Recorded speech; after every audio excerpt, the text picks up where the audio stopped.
Live. Everywhere. On netrootsradio.com.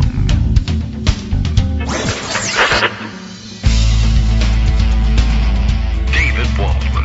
Kagro. In the morning. Now, here's David Waldman. Hey, good morning, everybody. How you doing? It's Tuesday, August 19th, 2025. Time to get started on yet another show.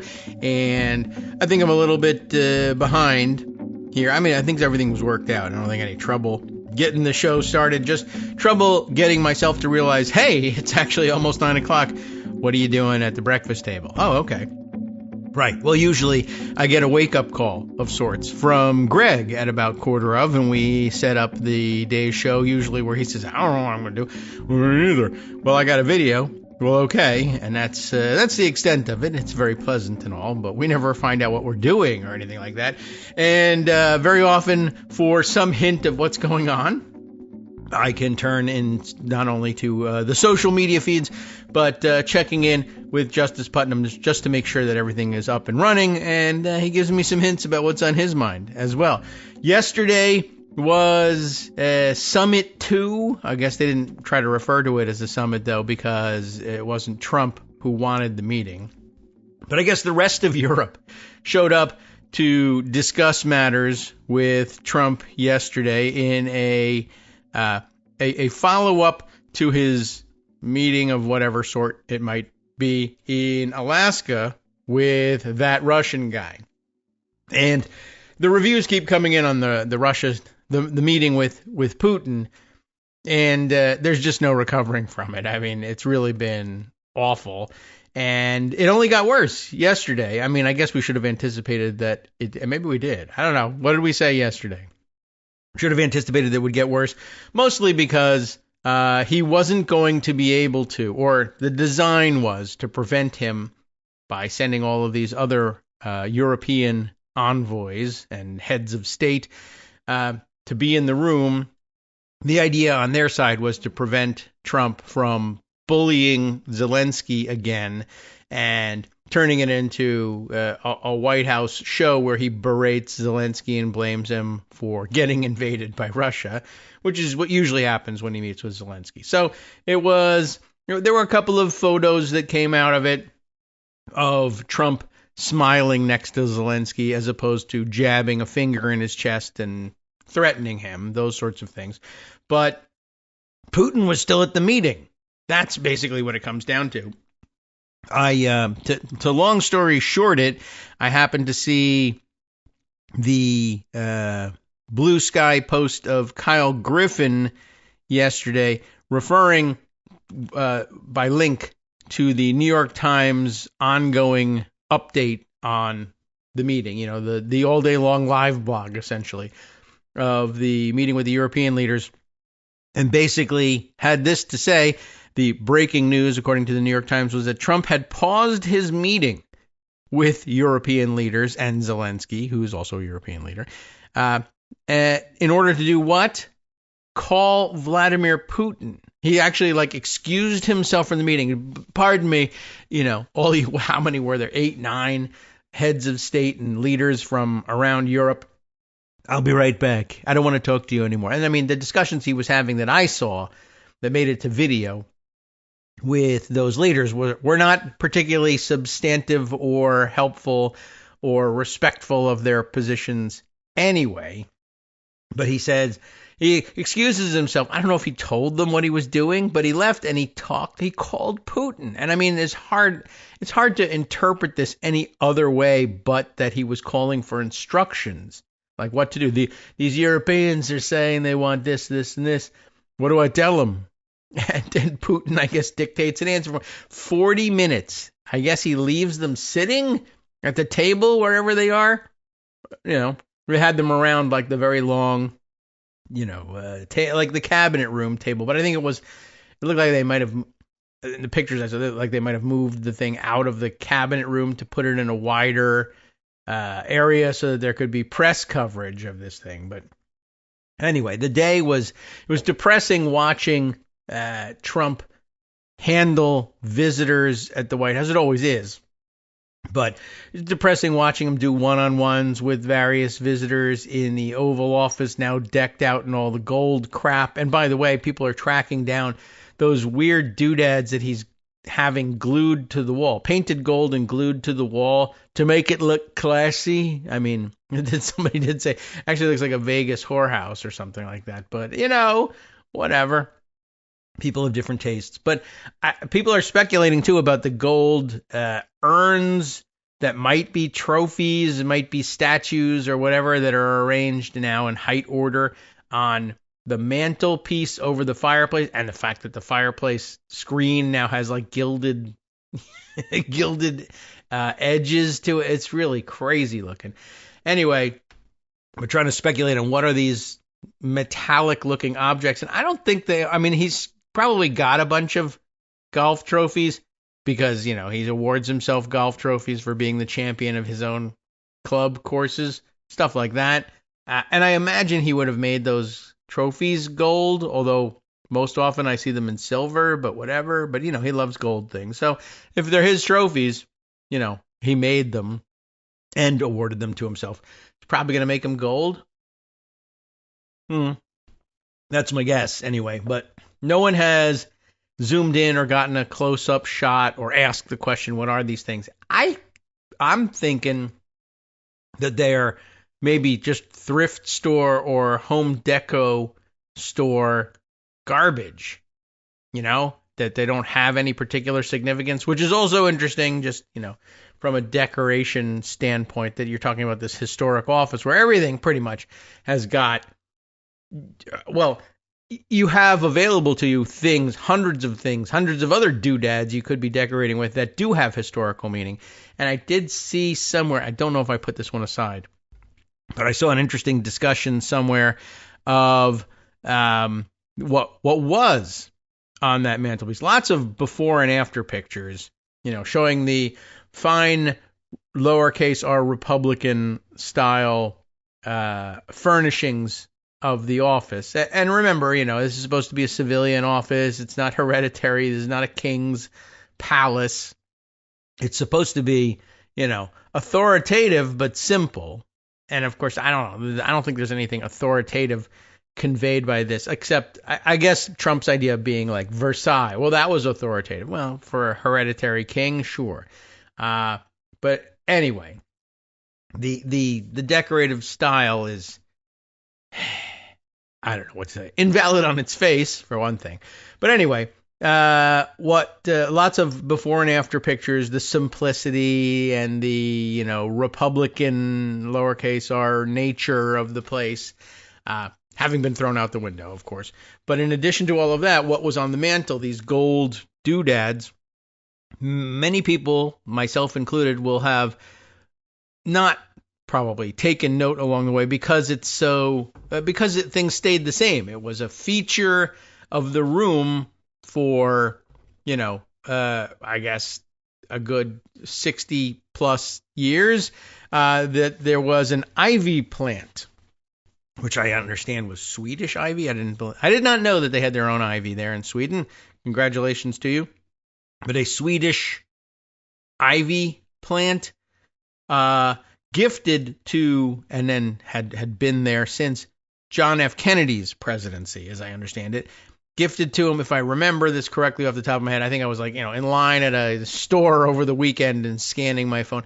Gifted to him possibly by the Irish ambassador because he was Irish, something like that. Anyway, this simple-looking green plant has grown and been taken care of there and thrived there and has become like part of the White House institution itself since JFK's administration, and it's just always been there. And it's lent a sort of staid and Republican air to those photos from over the years. There's photos of one-on-one meetings in front of the fireplace, and it just looks, I don't know.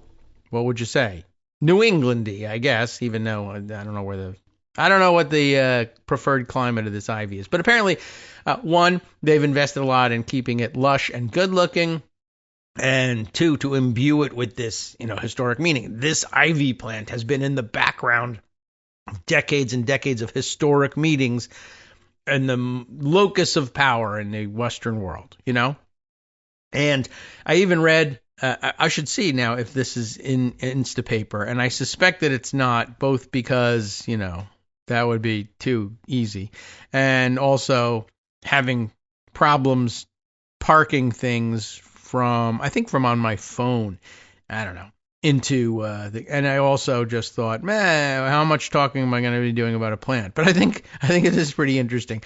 But apparently it's become such a famous an institution in the White House that longtime White House employees or people who either were on staff at the White House or household staff at the White House or presidential political staff sometimes, longtime, press representatives, whatever. Somebody special will be gifted a cutting from this ivy plant, and with the instructions to take it home, cultivate it, and tell everybody where it's from, and to give cuttings of this special plant to members of your own family, and it's that kind of thing.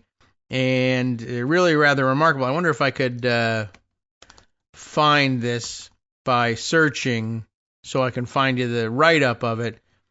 But it was really remarkable. And of course, that famous thing, that famous plant, is the one that has been replaced with the weird doodads of dubious origin that he's stacked up on the mantelpiece instead. Here it is. I think it was Mother Jones' piece. That looks like it. And this was Stephanie Mensimer is the author of the piece. We'll see whether I actually have access to this piece in order to share it with you. But I don't know. It's sort of offbeat news, and I guess we'll set the tone for a little reading and discussion about what the meeting was like yesterday with all of these other world leaders. By the way, it looks to be like there is a rotating cast of gold doodads that Trump has up there, which again suggests to me that they don't have any particular meaning. They just are out looking for gold stuff that looks classy, and they're just stacking them up. I've seen them in reverse sort of height order with the high ones on the outside. Now they have them with the tallest one in the middle and sloping downward. It's all sorts of different arrangements. But all right, so what's this piece here? The country's most famous houseplant is missing. And that's really at the heart of why you would cover such a thing.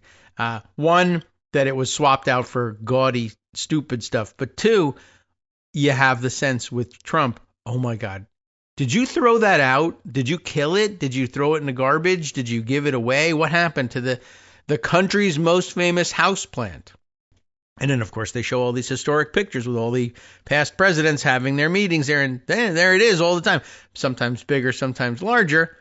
But this Oval Office Swedish ivy, I was correct about that, was a gift to John F. Kennedy. This was covered back in March in Mother Jones. And I guess people are starting to wonder what did happen to that thing.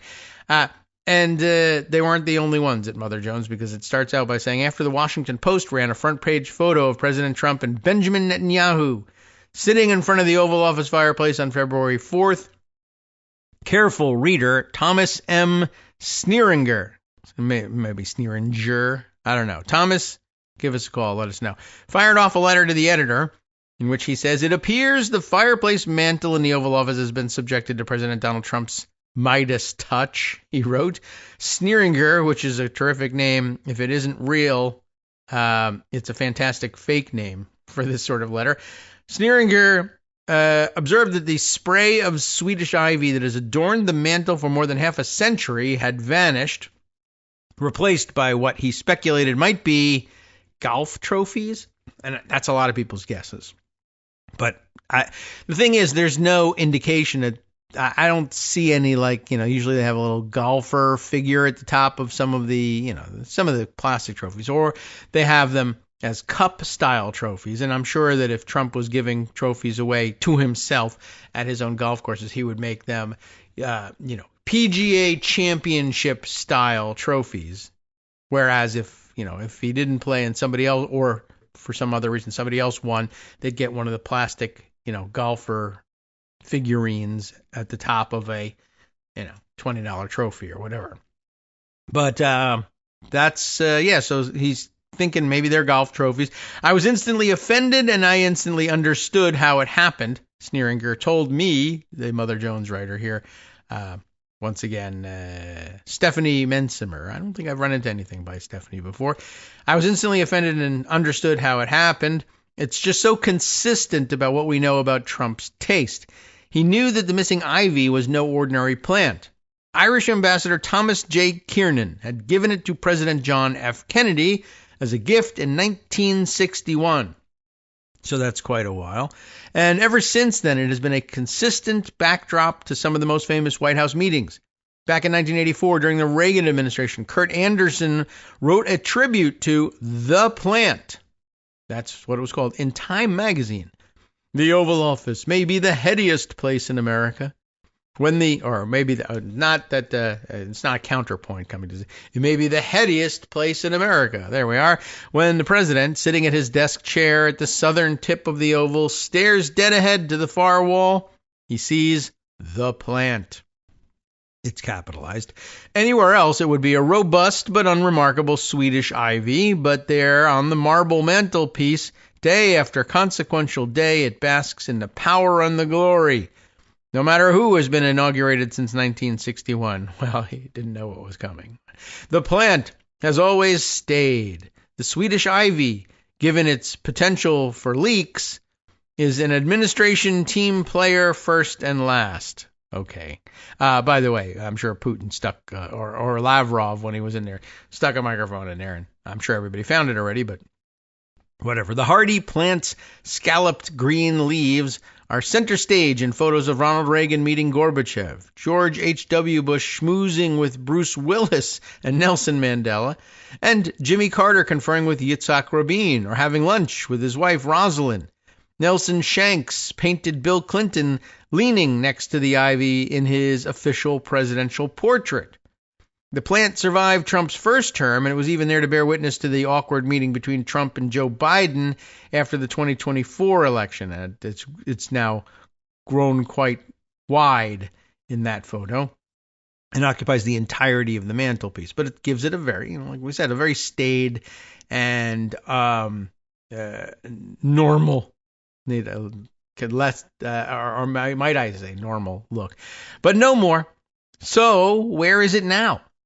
Well, the White House did not respond to several inquiries about the plant's whereabouts or the gold statues that replaced it. They are asking, I guess, what the hell are those things? Like so many things that Trump and his dodgy team are heedlessly destroying, the Oval Office ivy has a constituency that may not be immediately obvious to those wielding the chainsaws, with its own Instagram account. Did you know that? And generations of progeny that even Elon Musk can't rival. The humble houseplant enjoys a cult following. And here a picture with Carter and Rabin, and the ivy now in this picture is narrower but sort of overflowing the edge of the mantle. It's a very dramatic plant for just plain green. Not really an ivy, but closer to mint. And native to South Africa, not Sweden. Whoa, mystery. That's weird. I'd like to know what the deal is with that. How did that happen? And then they give the scientific name, which is, Plectranthus verticalatus. Verticulatus, I guess. I'm sorry. To all the Latin plant name fans. My apologies. Well, it grows like a weed. Well, no wonder. Making it well suited to sharing. White House staffers, there it is, over the years have given away clippings to visitors, interns, and many other lucky beneficiaries. Those gifted with the clipping have in turn passed along clippings to others. I have one that came from the Clinton Oval Office, and now my daughter has its offspring. And it's an important plant. Journalist Gabriella Riccardi got her cuttings by way of a White House official who convened a send-off for her current and former staff at the end of Obama's second term. As a parting gift, the official gave away cuttings from the Oval Office mother plant. Riccardi's co-worker at the Atlantic scored one, and in turn shared clippings with two friends, one of whom passed a stem on to Riccardi. She told the story in Quartz, I guess, magazine in 2023. But by the way, the Atlantic ends up with everything from the White House, I guess, these days. Here's the story. The staff gift came with a legacy.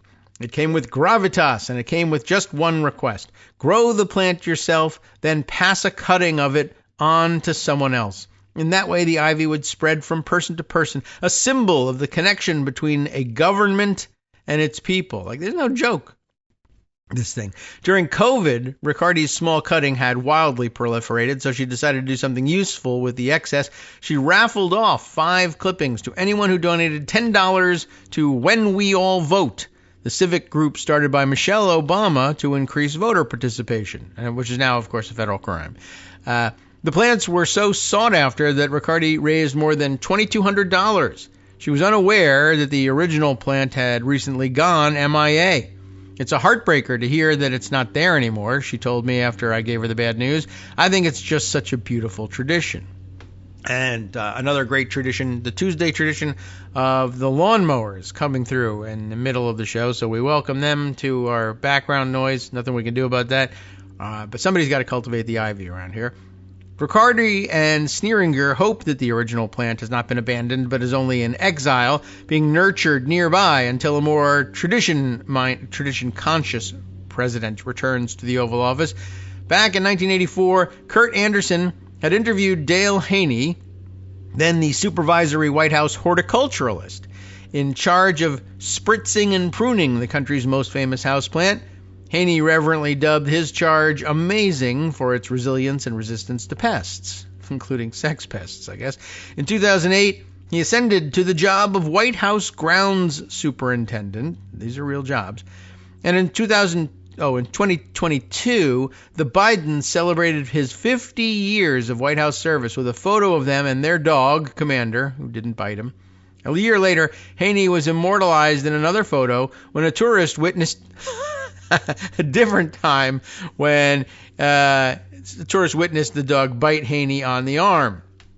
So I knew there was a bite there somewhere, but not in the official photo with the president. The commander knew better than to do that then.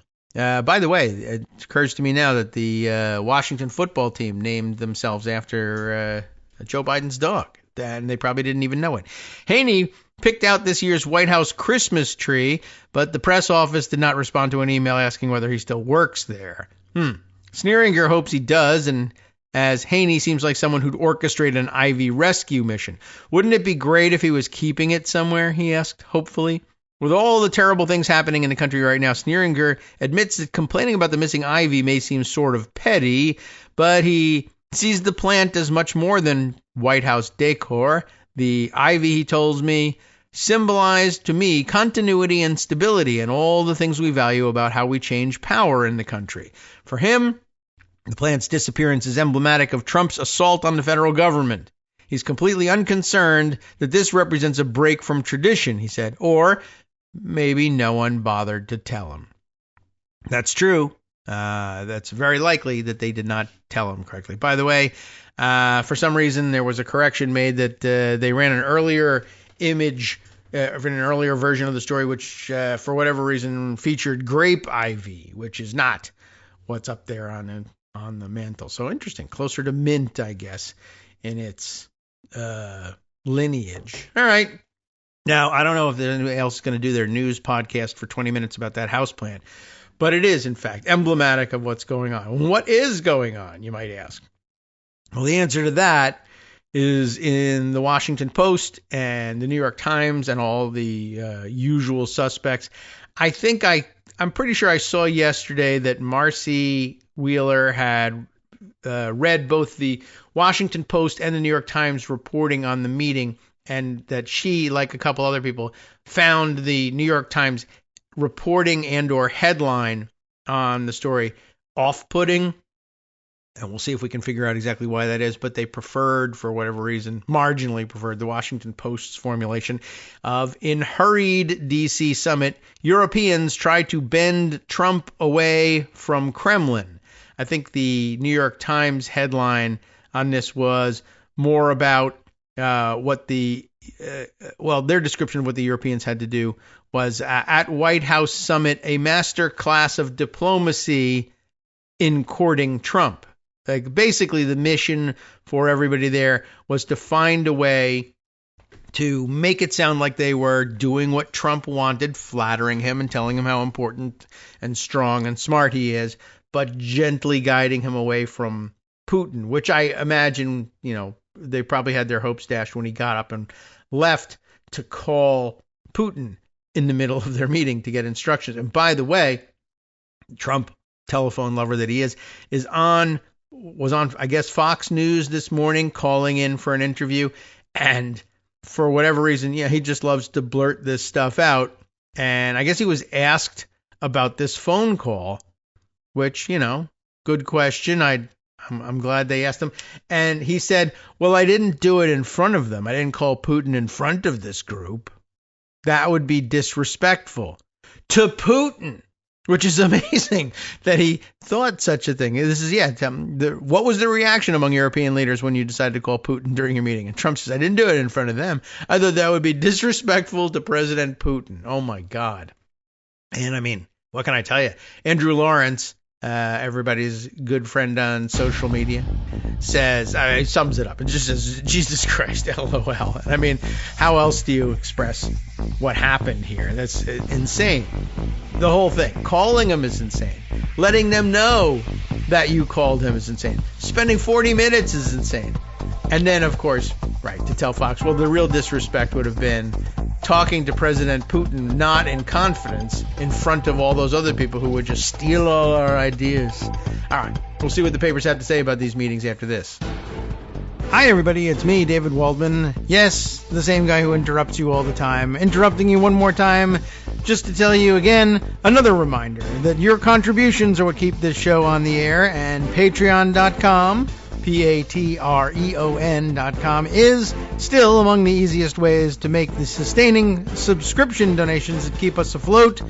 Are you ready for the pep talk about how our Patreon campaign is still going strong and growing? Well, too bad. Yeah, the plain fact is we actually are headed in the wrong direction, and whereas we once had about 175 monthly patrons, we're now actually down below 150. Time to recruit some more. Not exactly the kind of news I wanted to share, but there it is. For those of you in a position to support the show, Patreon.com does make it easy to make those secure, recurring monthly contributions to do so. Patreon.com/KagroX gets you straight to our donation page. We've been through a lot together. The worst of the pandemic, we hope. The worst of the insurrection, we hope. So go ahead and treat yourself. You don't need an excuse. Give yourself the gift of a little something you enjoy in life. Support the show. And of course, if you happen to prefer using PayPal or even the Square Cash app, we're up and running on those options too. So thanks again, everyone, for all your support. We couldn't, or at least shouldn't, do it without you. Hope you'll be on board soon too. Thanks for all your support.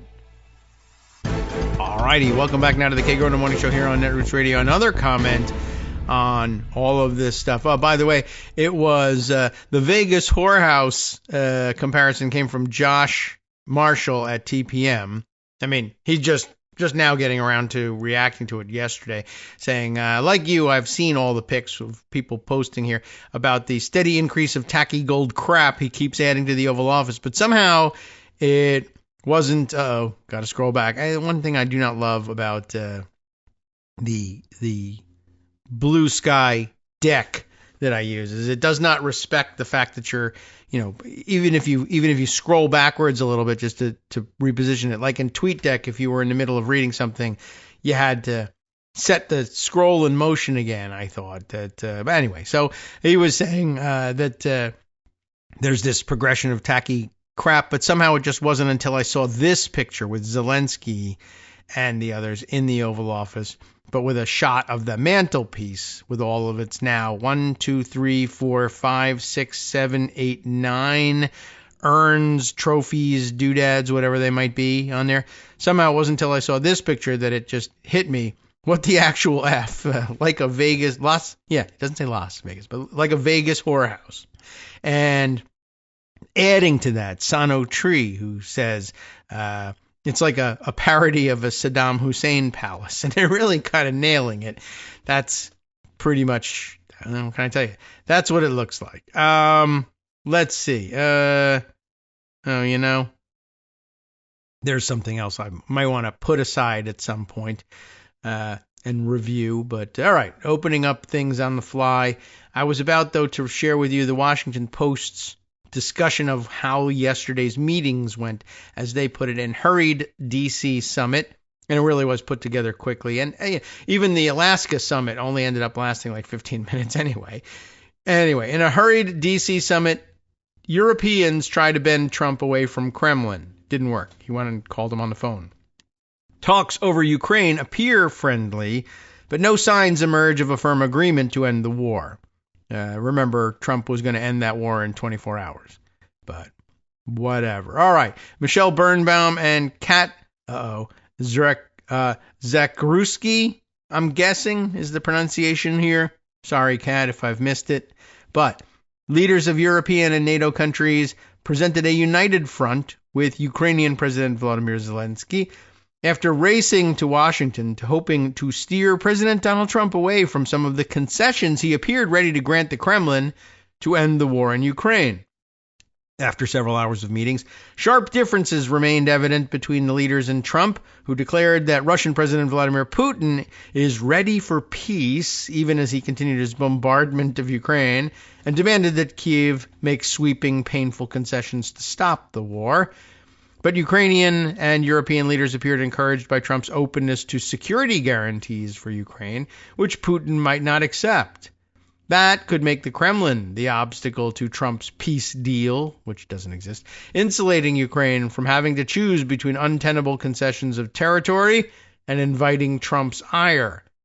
We appreciate the important signal from the United States regarding its readiness to support and be part of these guarantees, Zelensky said on Tuesday.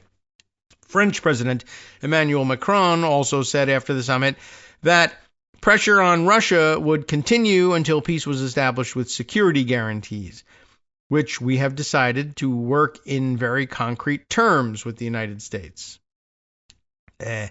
All right. Feels like there's an article or two missing in there, but okay. It's French.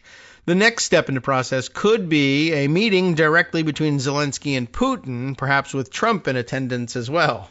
So, two birds. Oh, my God. Don't go to that meeting. That's crazy.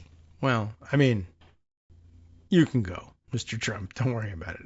Anyway, the next step in the process would be a meeting with Zelensky and Putin, which I don't know. I don't know if I believe that Putin wouldn't kill Zelensky right then and there. Putin and Zelensky will meet within... How long do you think?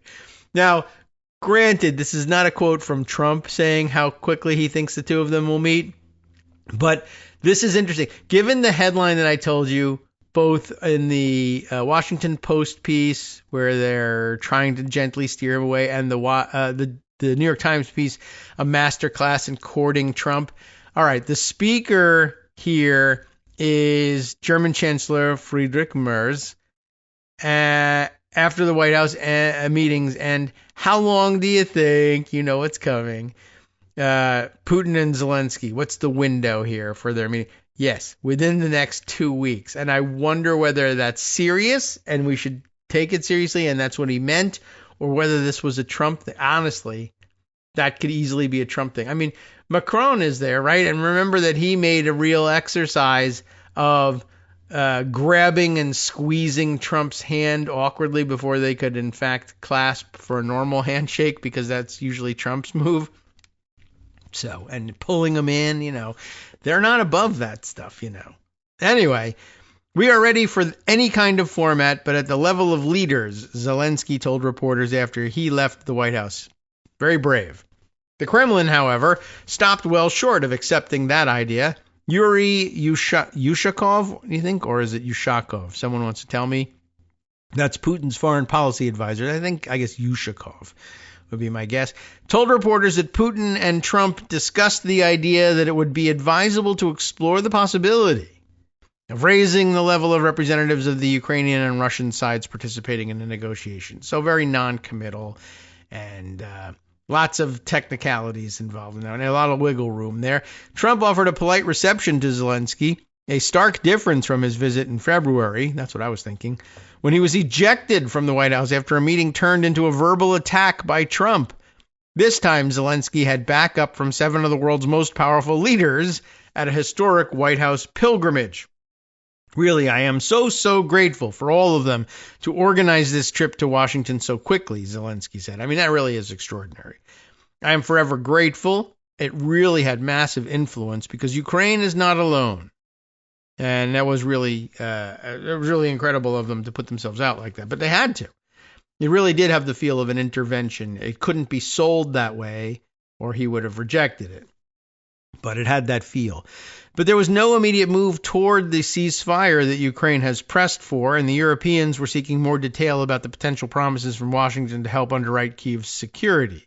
Ukraine also offered to buy $100 billion worth of U.S. weapons, that'll get his attention, to be funded by Europe as part of its bid to win America's commitment to security guarantees, said a person briefed on the talks, speaking on condition of anonymity, to discuss sensitive matters. The Financial Times first reported this proposal. Monday's unusual group meeting at the White House continued an extraordinary sequence of diplomacy that could shape security in Europe for a generation, with European leaders fearing that Putin was getting the upper hand in the breakneck peace effort. And that, I guess, is supposed to refer to the speed with which things were moving, but it also probably refers to the way in which Putin probably eventually plans to settle things with leaders who oppose him.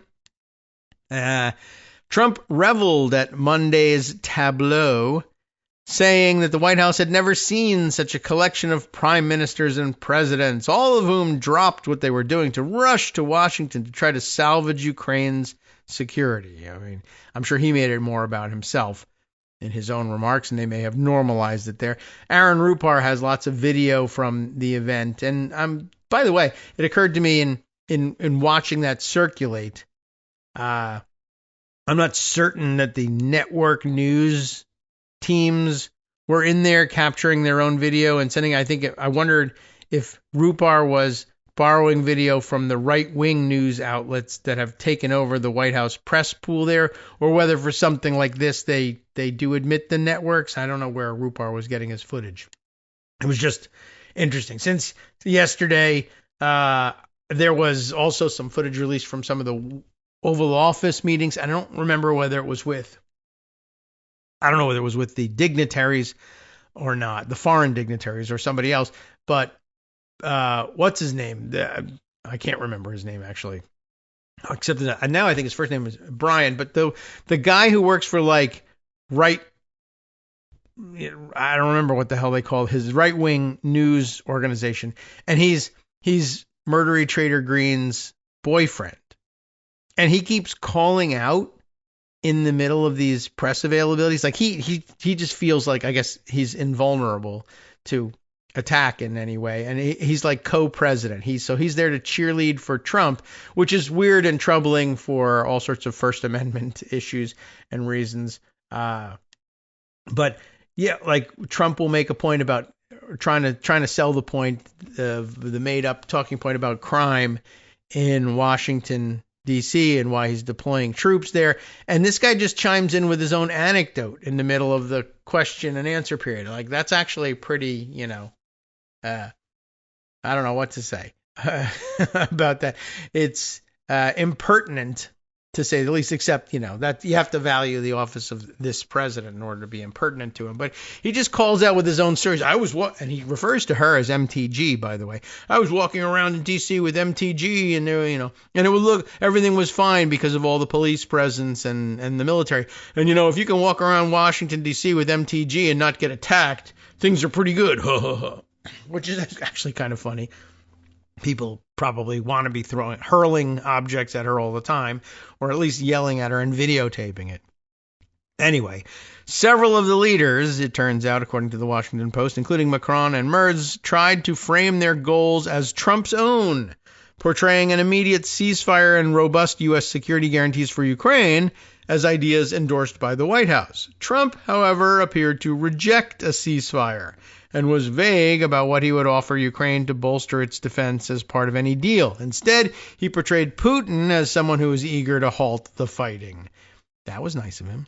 I don't think there's... Oh, is this Trump? I don't think there's any issue that's overly complex. It's at a point now where people want to do things, I really believe, Trump said. I've known Putin. He says, I've known him a long time. I've always had a great relationship with him. I think that President Putin wants to find an answer, too. Trump at one point paused the East Room meeting. They did move that table out to the East Room and left the European leaders to speak for 40 minutes by phone to Putin, according to one person familiar with the talks who spoke on condition of anonymity to talk frankly about the sensitive closed-door conversations. Macron and Merz pressured Trump to demand a ceasefire ahead of a possible joint meeting with Zelensky and Putin. Macron sought to position such a move as Trump's idea, even after the president signaled he was willing to allow the war to continue during negotiations because of how PC he is. Russia said they would refuse a ceasefire, but President Trump is convinced he can come to a peace agreement without a ceasefire, Macron told reporters after the meeting. We all told him we cannot discuss a peace agreement that takes several days, several weeks, while the bombs continue to drop. But Trump claimed that no ceasefire was needed to negotiate the ends of other conflicts during his presidency. Right, and remember, he thinks he stopped 6 wars in 6 months. All of us would obviously prefer an immediate ceasefire while we work on their lasting peace, Trump said with the world leaders, and maybe something like that could happen. As of this moment, it's not happening. Yeah, I know. That's why you're meeting. The day's events began with a military color guard holding U.S. state flags, flanking the driveway to the White House as Zelensky arrived in a black SUV with small Ukrainian and American flags waving from the fenders. Trump raised his fist as Zelensky's car pulled up to the West Wing lobby entrance, then gave him a warm handshake and put his arm around his shoulders before ushering him into the White House. The welcome fell short, however, of the red carpet, literal red carpet, and B-2 bomber flyover that greeted Putin when he arrived Friday to meet with Trump in Anchorage. Trump said he complimented Zelensky's black jacket and collared shirt, a departure from the military-style fatigues that were mocked during the Ukrainian president's disastrous February visit to the White House, mocked including by Brian What's-His-Face, who walks around town with MTG these days. Zelensky appeared to have learned from that meeting and adopted the playbook that has helped other European leaders succeed with Trump: flattery. I think we had a very good conversation with President Trump. It really was the best one, Zelensky said after their one-on-one meeting. Or, sorry, maybe the best one will be in the future, but it was really good. He knows he's kidding. He also handed the president, who loves letters, a handwritten note from his wife for First Lady Melania Trump, thanking her for her letter to Putin about the plight of children in Ukraine. Ah, yes, right. Okay. Someone's trying to look like they're fighting child trafficking, but it's Melania. Zelensky remained cordial in the opening remarks in the Oval Office meeting, even as Trump appeared to concede to some of Putin's demands. Trump claimed that strategically a ceasefire could be a disadvantage for one side or the other. Oh, really? That's a heavy thought. The main beneficiary of a ceasefire would be the Ukrainian civilians, who would be spared after more than 3 years of attacks. Without a ceasefire, Russia has continued to pound Ukraine, killing at least 2 children in overnight attacks in Kharkiv and, oh dear, Zaporizhia? Oh my gosh. I wonder if I got that right. Zelensky said in the Oval Office that one of the victims was under the age of 2. Trump said the United States would be, quote, involved, we'll be around, involved in keeping peace in Ukraine after any agreement with Russia, but he offered few specifics on the role that U.S. forces would play. Trump later said on a Truth Social post that European countries would provide the guarantees, with the coordination from the United States of America. Thank you for your attention to this matter. Zelensky came away pleased with his meeting, viewing the American and European security guarantees as significant achievements that will be difficult for Moscow to accept as part of any peace deal, a Zelensky advisor said. They're very, very happy with this, noted the advisor, who spoke on condition of anonymity to discuss a sensitive meeting. The advisor said the contrast could not be more stark with Zelensky's last visit. I think it will be Putin who says no, the advisor said. The Russians don't want a de facto NATO arrangement for Ukraine with European peacekeepers in Ukraine.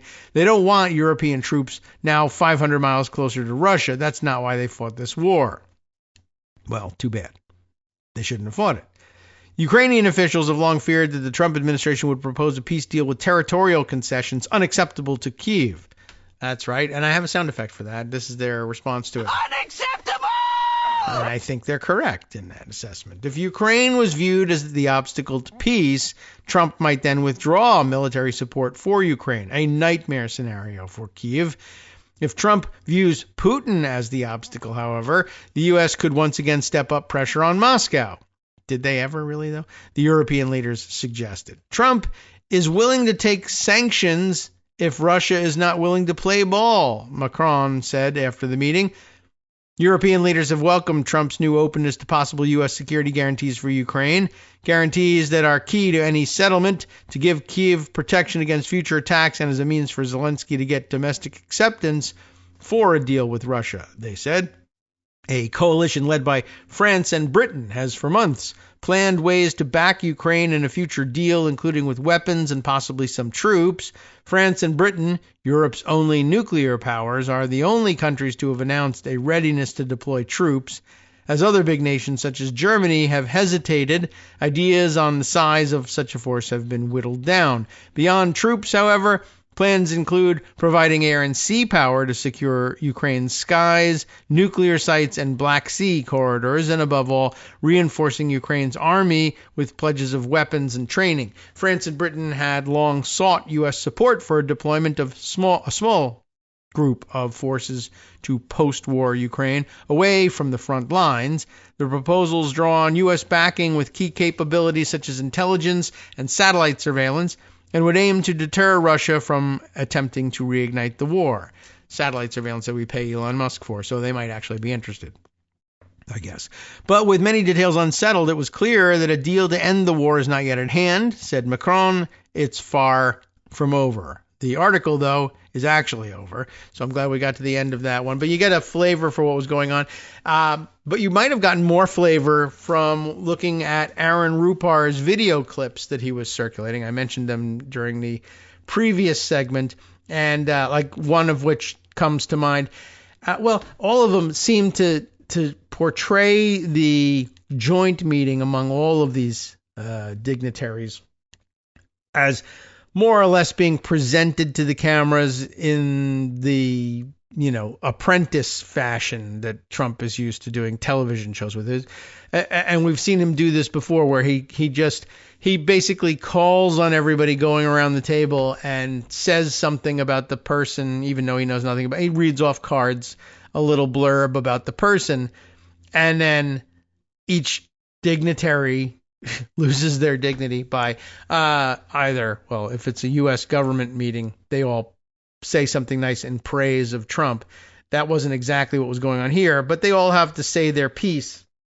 But they know not to, try to conduct any serious business this way. So there's a little bit of flattery added in each one of these little blurbs that the various dignitaries gave. At one point, Trump has difficulty identifying and finding the Prime Minister of Finland, who, as it turns out, is sitting immediately in front of him, directly across the table, right in his face.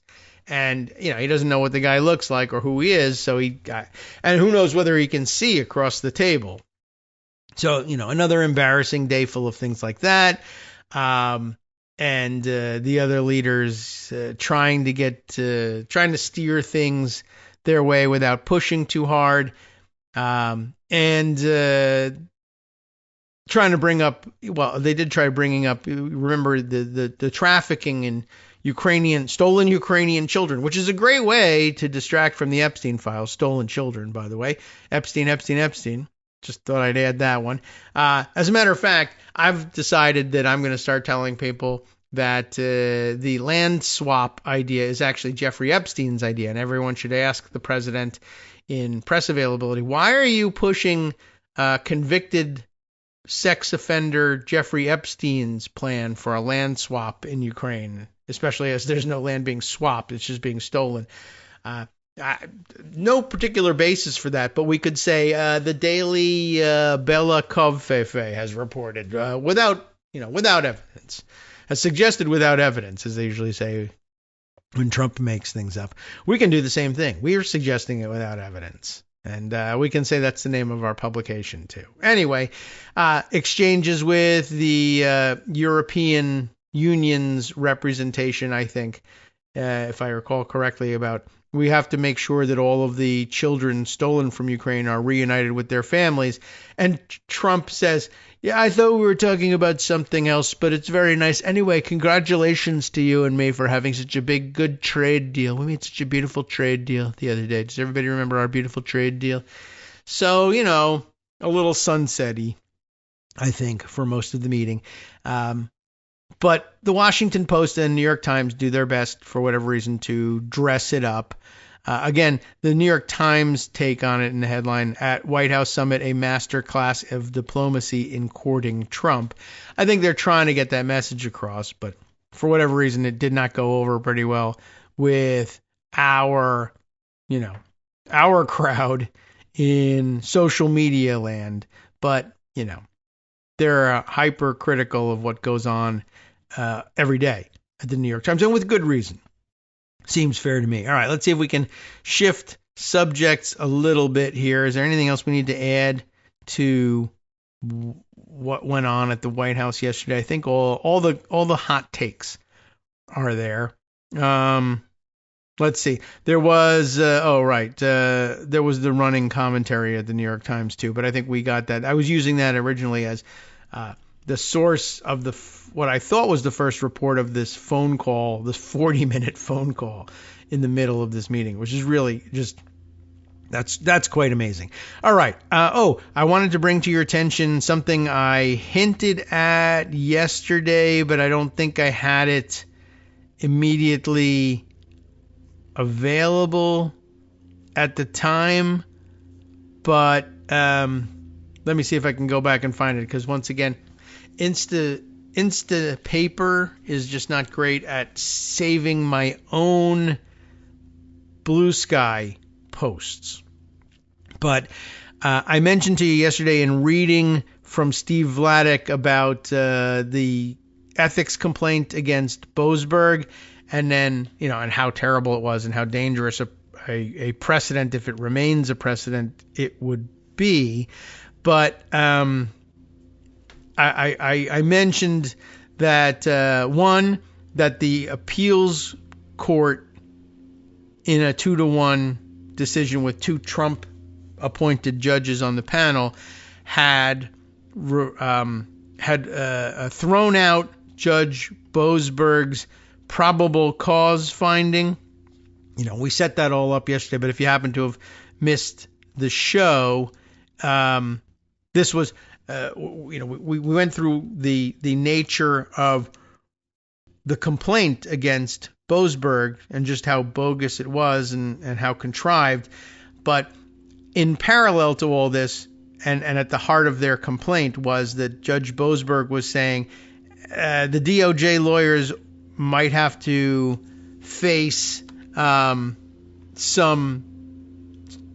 consequences in terms of contempt of court for, there's no other way to put it. I issued an order to the U.S. government to turn those planes bound for El Salvador around if they were already in flight. Like, you can't do this, turn those planes around, and they just wouldn't do it. They obfuscated, they lied about where they were, they delayed, they dragged their feet so that the planes could get off the ground, all sorts of things. And there's probable cause to believe that if we go ahead with a hearing on contempt of court, you'll find yourself in trouble. You'll find yourself guilty of contempt of court and held to account. And in order to put a stop to this, the appeals court had to not only get in the way and throw themselves across the tracks, but to do it, they had to say, you're like, as a matter of law, you're wrong to have found that there was probable cause to go forward here, which is absolutely impossible given the facts of the case. An order was entered. The order was violated. The order was lawful.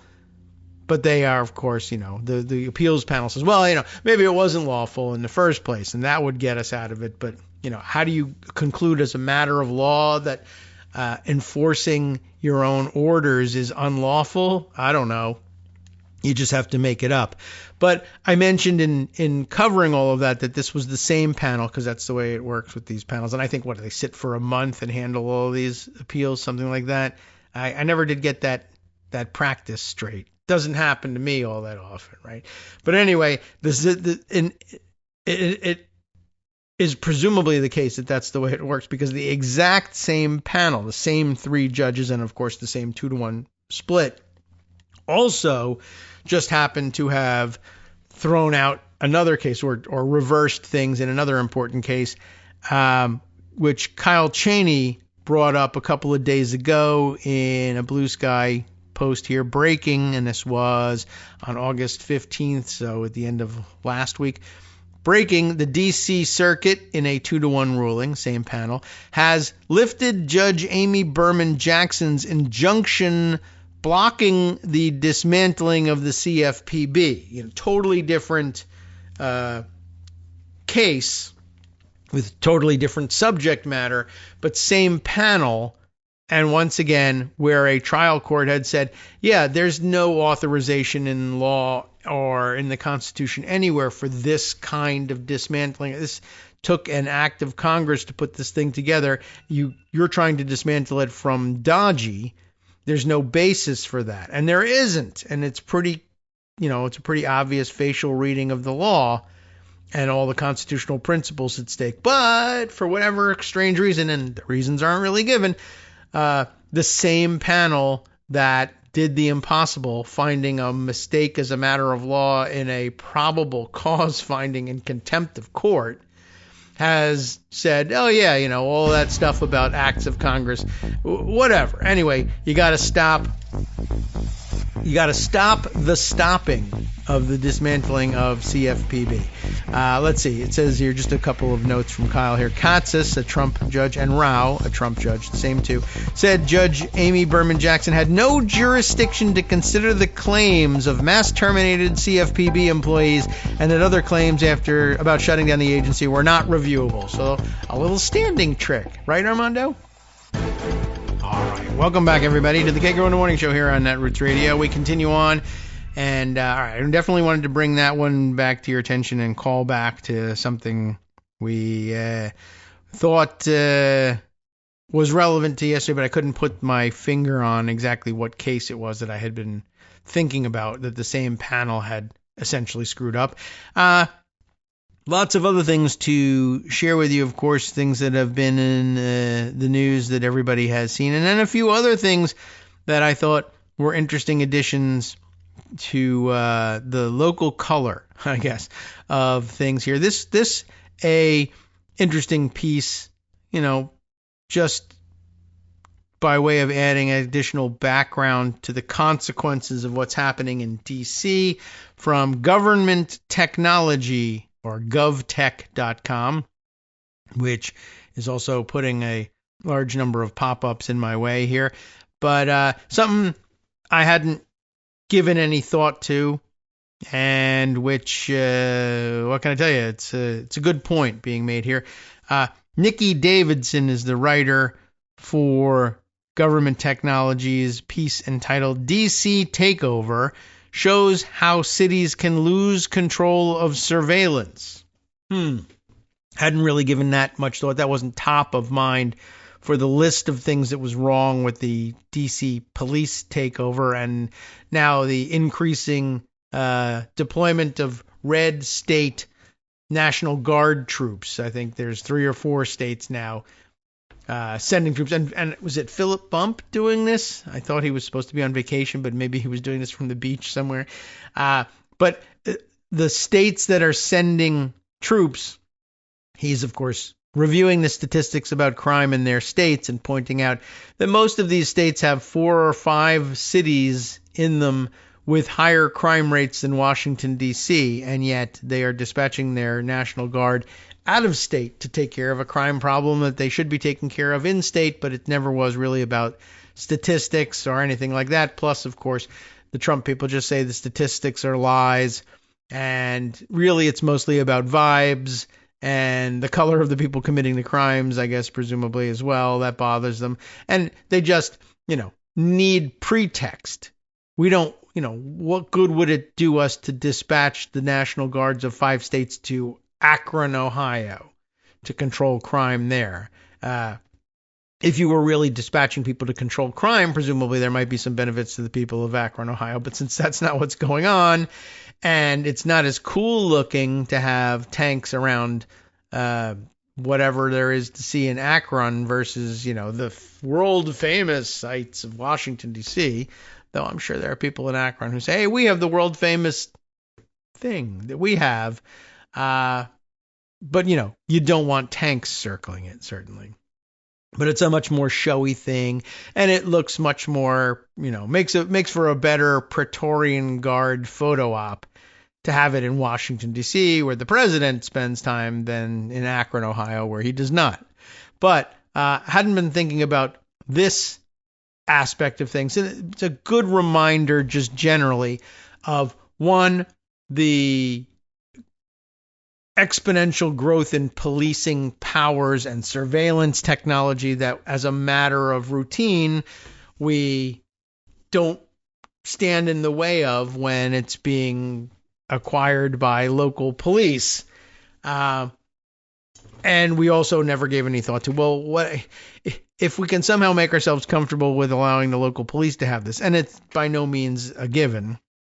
And smart people, smart players and reporters and lobbyists too, and others, activists in the surveillance realm, have warned us for a long time. You know what? You don't really even want your local police to have this. Not because they could one day be federalized and you lose control of it, but any number of things could happen, and up to and including any number of abuses that the local police could perpetrate with this information. That's the main worry.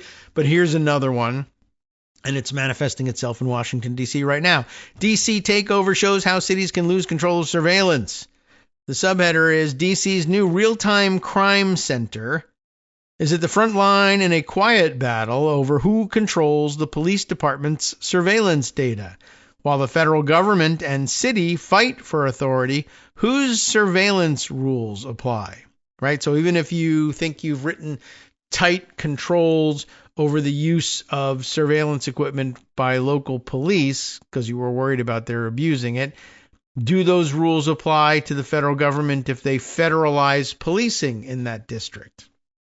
And the answer, of course, is no one knows, except the 3-judge panel of the D.C. Circuit Court of Appeals, which says in a 2-to-1 ruling that whatever it is, it's awesome, and President Trump can use it for any purposes, including selling it as revenge porn on the internet. The District of Columbia is fighting for control of its police department and the expensive technology investments inside it. Hours after a new federal emergency police commissioner, and that's enclosed in scare quotes, was installed, Washington's Attorney General filed a lawsuit to block the action, calling it brazenly unlawful. That is the installation of the new emergency commissioner. Many eyes are on the 850 federal agents in tactical gear that have, quote, surged. And it's interesting that they chose to use the word surge, hearkening back to the occupation of Iraq, just, fighting them over there so that we didn't have to do the same thing over here, except we're doing the same thing over here.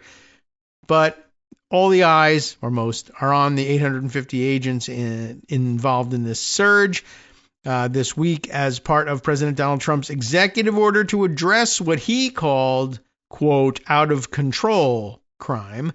But behind the officers lie thousands of cameras in a private room filled with the glow of computer screens, all connected to one master feed.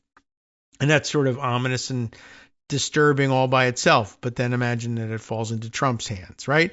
It's called the Real-Time Crime Center, or RTCC, where a team of analysts watches a network of more than 28,000 public and private cameras positioned across the district on a 24/7 basis.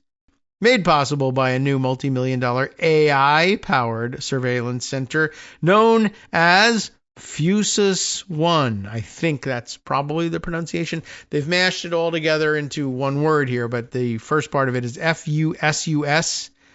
Although, by the way, the root of that is sus for the kids. And I think they're right here. Fusus One. O-N-E, of course. But those are all capitals. So capital F-U, capital F-U. We're bringing you capital F-U-S-U-S, uppercase O-N-E. Fusus One, I assume. Unless it's Italian. Fususoni. But, I doubt that that's the pronunciation. A multi-million-dollar bet on local control is the title of the next section, and that's basically what it was. Just more than a year old, Fusus One, I do kind of like the idea of it being Fususone, is a new addition to the city. It wasn't in place during the 2020 protests. The system is an all-in-one platform, Elon Musk would love this sort of thing, that fuses all a community's video assets into a single platform. It can pull live feeds from a wide range of sources. You ready for this one? Including drones. Okay, if it's your drones, fine, makes sense. Traffic cameras. Yeah, you control those. Private cell phone video. Or building security cameras. And combine them with other data such as floor plans, license plate readers, gunshot detection technology, and camera registry maps for officers in the field. Now, we glaze over all of that. We stop for a second. Private cell phone video. Now, presumably, or it would be easy to understand if a person went and was live streaming something from their personal cell phone. You could tap into that live stream, via YouTube or whatever platform they were using to do their live stream and bring that into your comprehensive feed. But I think the more sinister implication, and I don't know whether this is really part of it or not, but I guess I bet with, with certain conditions, hopefully including a court order, I could see there being the possibility of a system like this with a warrant from a court being able to activate a specific private cell phone's camera to track someone that they were looking for if they knew their number. What do you think? I don't know whether that seems to me like the sort of capability they might actually have if they have the right information and if they have the person's phone number and can track the phone, that with an order they could do that. But I don't know. It's, I guess, left intentionally vague here as to what do we mean by including private cell phone video. I mean, if they're just streaming, then you're just using, publicly available stream. That doesn't require any extra technology. But it's interesting to think to build that into the web, the net that you're casting here. Now, also in there, by the way, building security cameras, they very frequently can get court orders to do that, or sometimes they voluntarily share that information depending on the situation, and combine them with other data such as floor plans, license plate readers. Those two very controversial. The license plate readers, the floor plan thing. Now you're talking about like those action movies where a CIA agent will have a operative back at Langley communicating with them wirelessly and looking up all the information and giving them floor plans and turn left to find the hostages or whatever. I don't know how realistic that really is, but certainly there are times when you'll need those floor plans for something. And okay, fine, if they're publicly available, that's of interest too. Gunshot detection technology we've read about a couple of times in the past. The spot shotter things, which are kind of a brilliant, if a little bit, scary idea, concept, that to have those microphones out there and listening for gunshots and then using multiple locations of shot spotter technology to triangulate the position so you can get a report to the police. Shots ring out if nobody immediately dials 911 and tells you where they are, that they heard it.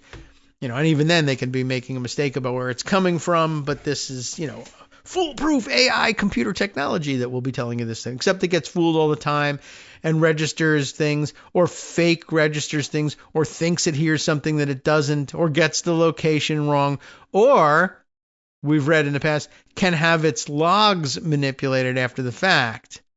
It's not that you're creating fake gunshots so much as adding detections or subtracting detections as necessary in court by manipulating the logs, and nobody, really being able to prove whether or not the logs had been tampered with, which is dangerous all by itself.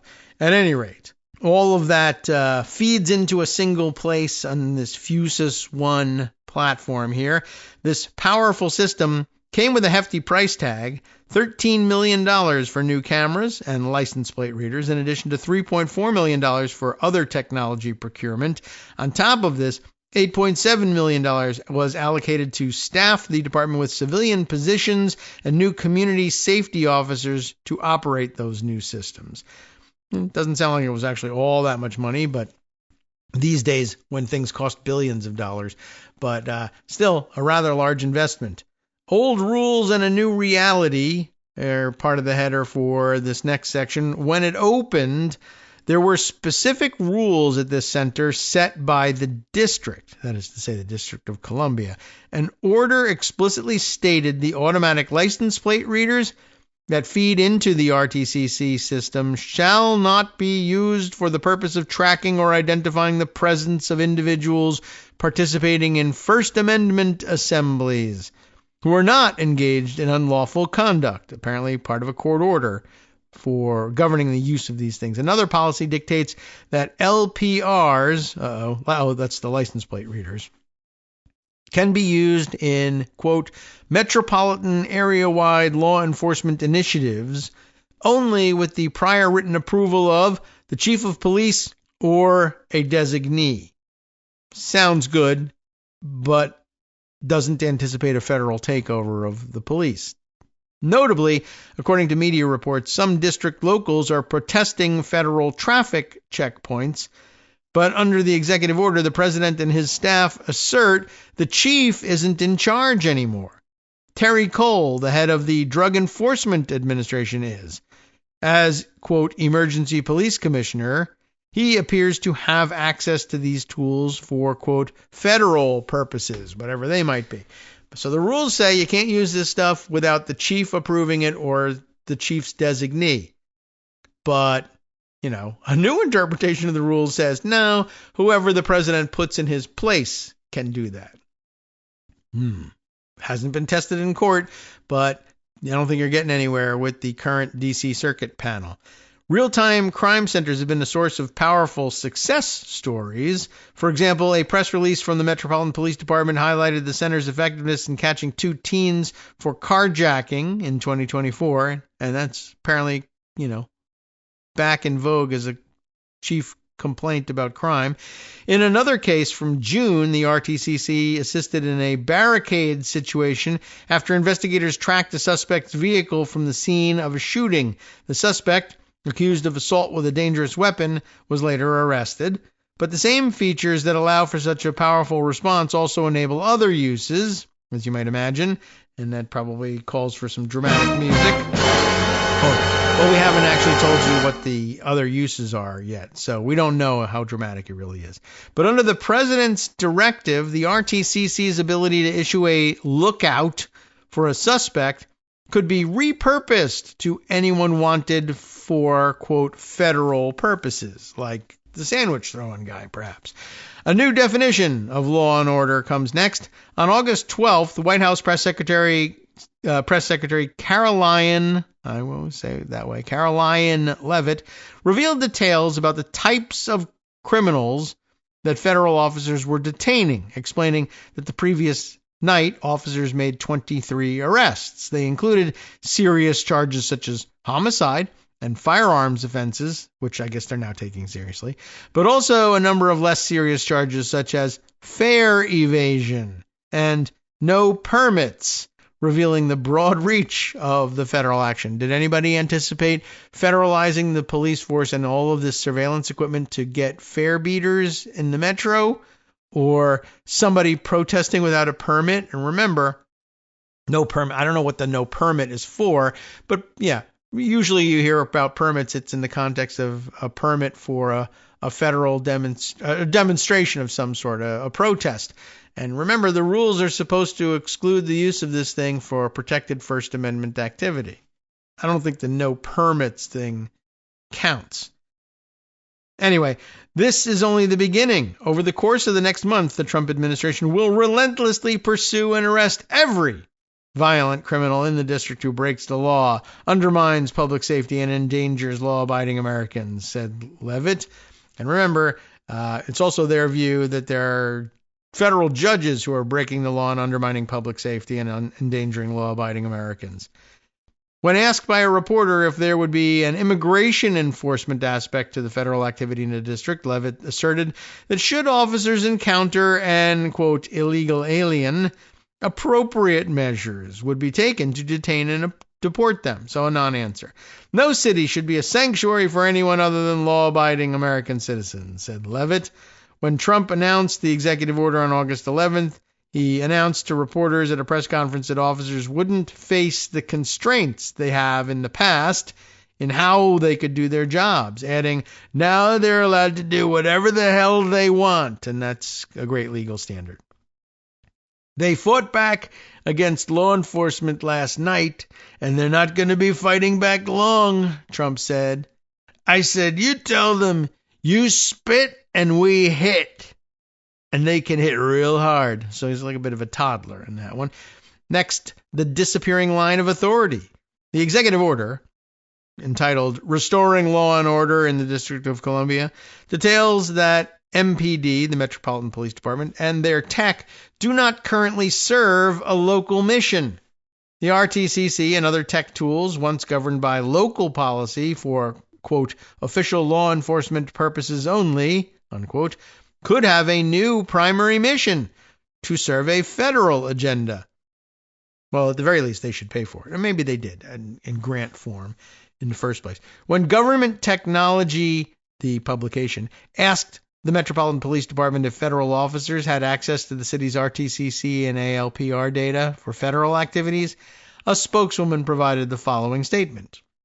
Quote, MPD works collaboratively with our partners on a daily basis already, including information and intelligence sharing, and we will continue to do so as part of the task force. And I don't know whether that's a evasion or they just don't know the answer, but it's not an answer. Yet asked if the takeover was similar to other collaborations with federal agencies at a press conference, Mayor Muriel Bowser explained, it's not like a special events task force where we work together. I don't want to minimize the intrusion on our autonomy, she said. It is very difficult, or rather very different, than working a special event, and that is not what we're trying to do. When asked about the takeover, a spokesperson for Axon, which provided the technology for the Fusus One system, offered a statement that read in part, quote, as the manufacturer of the Axon Fusus system, our role is to provide public safety agencies with tools to enhance situational awareness and improve response times. The utilization of these tools, including policies on data sharing, systems integration, and operational decisions, are determined entirely by the agencies themselves. So they wash their hands of it. We just provide the technology. They're the ones that make the rules about its use. So it's not a false answer or a bad answer even. It's the answer you expected. It just doesn't help clarify anything. But they're washing their hands of it. This is all on the local police force and how they either cooperate or don't with federal authorities. And right now they're trying to stay out of the way of federal authorities. Next up, data is, quote, incredibly leaky. Yeah, well, There's plenty of reasons to oppose this stuff. Privacy activists have long sounded the alarm that RTCCs pose privacy and civil liberties risks. They do. There's a lack of imagination for the worst case scenario, and people don't want to believe that something that could be used for good would be used for bad.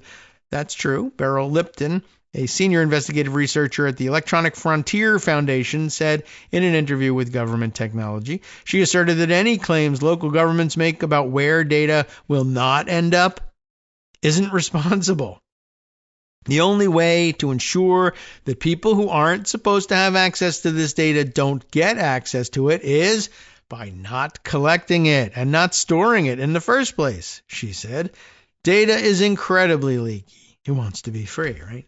It is incredibly leaky, and we cannot guarantee that any data that has been stored somewhere is ultimately going to be safe. Lipton suggested that localities do an audit and inventory of the surveillance technologies they use and data access and sharing that could potentially be made possible. With the dodgy boys, it could be just about anything, of course. Jay Stanley, senior policy analyst for the American Civil Liberties Union, believes that D.C. council members likely don't imagine this outcome when considering the initial investment. I don't think that they contemplated this would be flowing to Pam Bondi, to the Trump administration and their malevolent war on immigrants, said Stanley. I think it's a lesson for local communities around the country, which is that if you think you could collect a bunch of data on the people in your community and what they're doing and where they're going and not have it being used for other abusive purposes by malevolent federal agencies or other state governments, you need to think twice. And it's good advice. Too late, but good advice. In Washington, the cameras that federal agents now potentially have access to aren't just public. There's several private partners throughout the city that have allowed the RTCC to have real-time access to their cameras as well. One of the symptoms that we've seen of the growing surveillance products that are on the market today is that they bring in data from a lot of different places and they put it all in one place, including from private businesses. And so we're seeing the lines blur between private businesses and government agencies in some cases, said Stanley. A battle for autonomy in the courts looks to be the last section here. The future for the district's local autonomy is murky. Trump has made it clear he intends for the federal takeover to last longer than the 30 days allowed under the Home Rule Act. He's preparing a crime bill that would initially, it says here in quotes, pertain to the district and include, quote, long-term extensions for the federal government's control. If that fails, he has noted that he could call a national emergency. I don't want to call a national emergency, but if I have to, I will. I think the Republicans will approve this unanimously, he said. And let's just parse that statement for a second.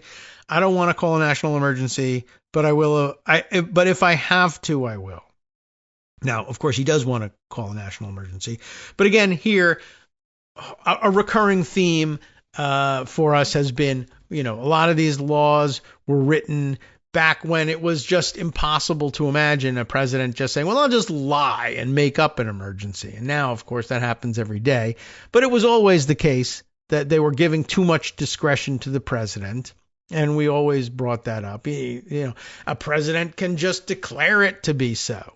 Yeah, but would he? I mean, there's political costs to it. Everybody would know he's lying. Well, since the George W. Bush administration, that's been a concern of mine that it was obvious even then. So from the year it's now a quarter of a century or more that we've been pretty clear on the fact that at least Republican presidents are willing to say things like, all a president has to do is declare it to be an emergency, or declare someone to be a foreign combatant, or declare someone to be a national security risk. Fine, then I declare it. Well, based on what? I don't know. It doesn't say I have to tell you based on what. It just says I have to declare it. The courts might make up tests, or in the case of the D.C. Circuit current review, appeals panel, maybe they don't. But the point is that we give the president too much discretion in this because we always believed that the president wouldn't simply abuse it. But I don't know. We've known for 25 years that certainly Republican presidents will. So why not be on the lookout for this? I don't know. Because there's no other standard we could use. and still be functional in a genuine emergency. But again, I don't want to call a national emergency. Yes, you do. But if I have to, I will. And by the way, what does that mean if I have to? He's hoping, and the normalizing newspapers are going to take away from this. Well, he means if there's like a genuine emergency or there's just disorder in the city. Now I have to declare an emergency. Although I guess the emergency would have to be national in scope, but we don't know what he means by that. But he also may mean, well, the emergency is happening in the national capital, so therefore it is a national emergency by definition. There's that interpretation, and that's mild by comparison to the one I take away, which is to say, I want to be able to control and to federalize troops and bring them to Washington, D.C. to impose my will. But the law and the Constitution have something else to say about that. They may pose barriers to my doing that. However, if I declare an emergency, a lot of those barriers disappear. So what I mean by if I have to is if the law says I can't unless I declare an emergency, no matter what the basis for that emergency may be, then I will declare an emergency. I now have to do it in order to do what I want to do. Sup, fam? It's your boy Darwin, aka Darwin_Darko, aka the most reasonable man in America, aka KITM's senior black correspondent. You might remember me from such recordings as Spacemen vs. Space Cadets and We Need to Talk About Joe Biden. Today, I want to bring you good news about that thing you've been struggling with. Do you suffer from giving too much of a damn? Do you turn on the series of tubes and find yourself outraged at the particular way some news organization strung some sentences together only to realize, nope, this is not some fictional hellscape? Well, guess what? You no longer have to accept the life of giving too much of a damn. You can do something about it, because even you, yes you, can be a show contributor. Now I know what you're thinking. Hey, Mr. Most Reasonable Man in America, I'm not some professional podcast talking guy. Don't worry about it. Do you have a smartphone or some other electronic recording device? Well, that's all you need. You too can have a segment where you can read us an important article and give us your take. Read one of your own original essays, or even just give us your commentary on something you'd like to share that's important to you. Fair warning though, side effects may include general punditry, having opinions and hot takes, getting stuff off your chest, and hearing your own voice. If your recording lasts longer than 5 to 7 minutes, please consult kagrox@gmail.com. That's KAGROX@gmail.com. All right, welcome back now to the Kagro in the Morning Show here on Netroots Radio. Starting to battle the sniffles in this household. So far, I'm holding out against everybody else at Kagro in the Morning World Headquarters. All right, so my brain is melting, but my sinuses are okay so far. At Kagro in the Morning World Headquarters, pretty much everybody else has come down with a little something that I assume will impact the show by later in the week. But if I have good luck and, I don't know, eat enough ivermectin, presumably everything's going to be fine. I don't think it's COVID that's getting in the way of things, but ivermectin apparently, I don't know. Riley Gaines is out promoting ivermectin now. And, your trusted source for medical information, who comes from, hi, remember me? I lost a swimming race and now I'm famous. I don't know, but they're dangling money in front of her. And what can you do? Times are tough. People are taking money for things that they ought not to do. Anyway, no ivermectin for me. I'm not a horse, so probably not going to get in the way of my day. At any rate, I think we made it almost. Did we get it all the way to the end here? Not yet. Still a little more about the surveillance issue. A very good point. And still on balance worth our time here. It's not news of the day per se, but I think important background information and just adding to the depth of the crisis that comes from declaring a fake crisis in Washington, D.C. But yeah, that's a hell of a statement that the president makes. I don't want to call a national emergency. That part is a lie too. But if I have to, I will. And what he means by have to is if that's the way I can legalize my takeover, I'll declare an emergency. Not the sense in which the rest of us take it, the normalization version of this, which is to say, even if we disagree, we may have a debate with him about whether or not it truly rises to a level of an emergency. But that's not the debate that's going on in his head. The debate is, am I allowed to do this for no reason?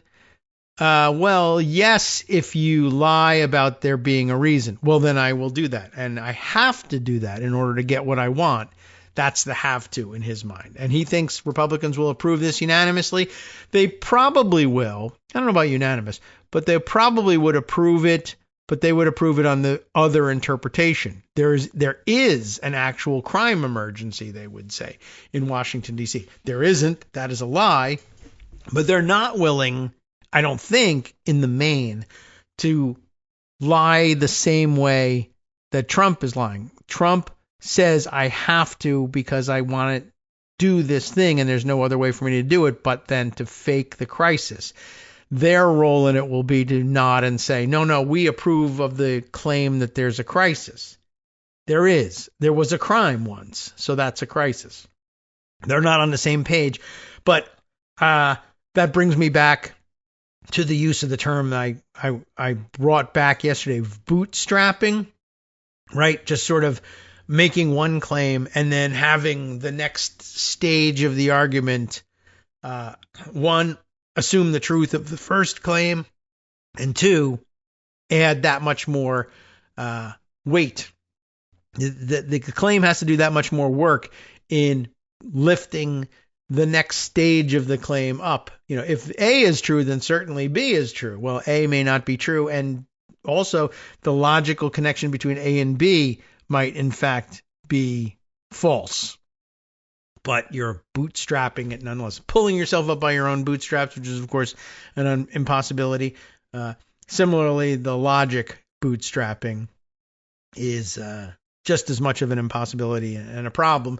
But because it's couched in terms of, either legalisms or other things that become confusing to lay people, and is wearing the trappings of official language and is reshaping the facts so that they fit the rubric that's supposed to be a legal test that a court might apply. People just sort of get cross-eyed and fuzzy about it and say, I think they're proving their case, but really they're not. They're bootstrapping this stuff and making it up as they go along. So after saying, I don't want to call a national emergency, but I have to if I will, Trump goes on to say the article goes on to say that Trump also explained he's interested in taking similar actions in other cities. Lots of people all over social media are making that assumption. They're quite correct. And what's happening in Washington could serve as a model for similar approaches in places such as New York, Los Angeles, and Chicago.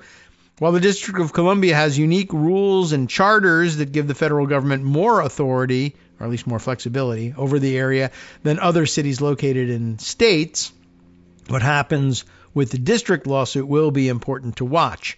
Our whole country, Trump is saying, our whole country is going to be so different and so great. It's going to be clean and safe and beautiful. And people are going to love our flag more than they've ever loved it, Trump said. And what a way to end this piece. It's a totally irrelevant piece of information, a totally irrelevant quote that ends in an irrelevancy from Trump. He's as dumb as it is, as wrong as it is, as illegal and unconstitutional as it is to do what he's doing. There is some coherence in saying that our country is going to be different. It is. Great. It's not. It's going to be clean and safe and beautiful. I know those are the ends that he thinks he's working towards in increasing the police powers. But just to make it all ridiculous, all right, if you're going to normalize and you're going to nod and go along to this point, you have to jump back off the train when he says, and people are going to love our flag a lot more than they've ever loved it. Like, what? But I know it sounds crazy, but it's about the flag. And the flag is patriotism personified, except for the fact that it's not a person. So the point is, you can't criticize flag? Is that it? I don't know. And everybody, whatever. It's just Trump being Trump. Except it's just evidence that, the 25th Amendment, hello, the window is open, shut 100 times already, and no one is defenestrating the president in the 25th Amendment, using the 25th Amendment. And it's never going to happen, so forget about it, but it ought to be happening. All right. I thought that was just an interesting angle on the problems we're experiencing with this DC takeover. And of course, the good reminder that everybody has already got their eye on other cities falling victim to the same scheme, and that their surveillance capabilities, I guess maybe that's what this is. It should be advance warning. I did see something over the past couple of days, and who knows whether I'll be able to find a thing and credit it properly. But somebody was pointing out that, with the nationalization of the or the federalization of the National Guard in certain states, the Ohio Guard now, and the red states where they're sending their troops voluntarily. Some of the blue states have been taking precautions against involuntary federalization of their National Guard. I don't know how well it sticks in the face of, appeals courts like the 2-to-1 Trump panel that we've seen in D.C. and elsewhere, and in the other circuits that are packed with Trumpy judges. But somebody pointed out, the proper procedure at this point and over the past couple of months would be for so-called blue states, that is to say, states with Democratic legislatures and Democratic governors, where you could presumably get something like this through. And I assume there might be some mixed states that might still go ahead with this, but passing legislation that at least purports to prevent the federalization of their National Guard troops for such purposes. I don't know whether Trump would recognize the authority of those laws or blow right past them, but you should be preparing now. And in states that have the ability, they should be passing laws that will restrict the ability of the president to commandeer their National Guard troops. And likewise, those states, in addition to, they should have been spending, of course, the past decade protecting abortion rights. Some did, some didn't. But another thing for them to be considering now or calling special legislative sessions is to protect their surveillance systems that they might have authorized under state law to local police departments, and lock that down and do what they can to close down the avenues of migrating that data directly into federal control, absent some I don't know what. And what's funny is that they'll probably, for the purposes of getting the task done quickly and efficiently, will leave the decision to the governor to approve whether or not federalization takes place. And of course, all it takes is electing a Republican governor to then reverse the intention of all of this. I don't know where they're going to let authority lie, or they'll just block all access to the federal government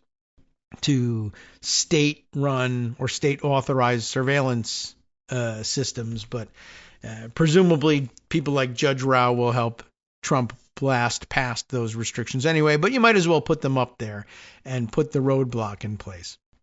So note to state legislators, Democratic state legislators everywhere, you should be introducing bills that will address this issue. Okay, other things to share with you. There are many. As I was scrolling back through what's in Instapaper and trying to decide what's still relevant or makes for good background information. Here's an interesting bit of background information that we skipped the other day.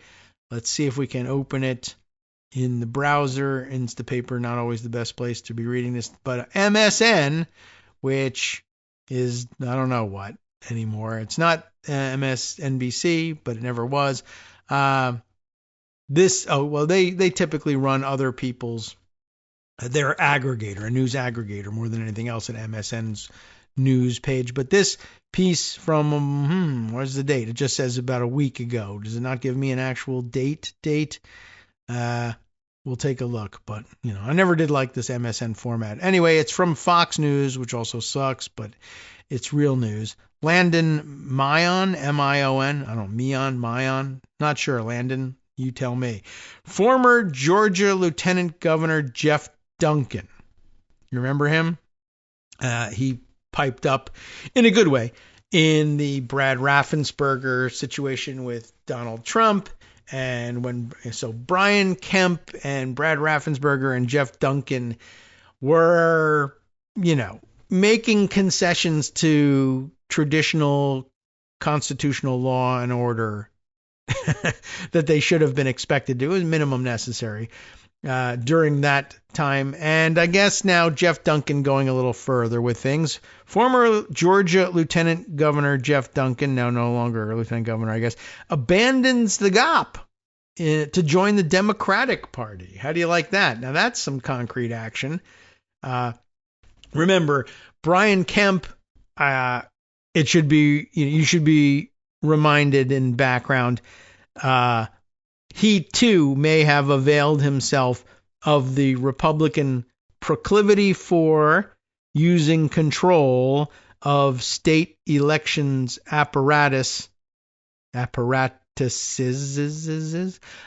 to ensure Republican victory in statewide elections. In his race against Stacey Abrams, he did everything he could to make sure that conditions were right such that his chances for winning the election were maximized, and possibly such that the chances for reversing a bad outcome were maximized. And we shouldn't forget that.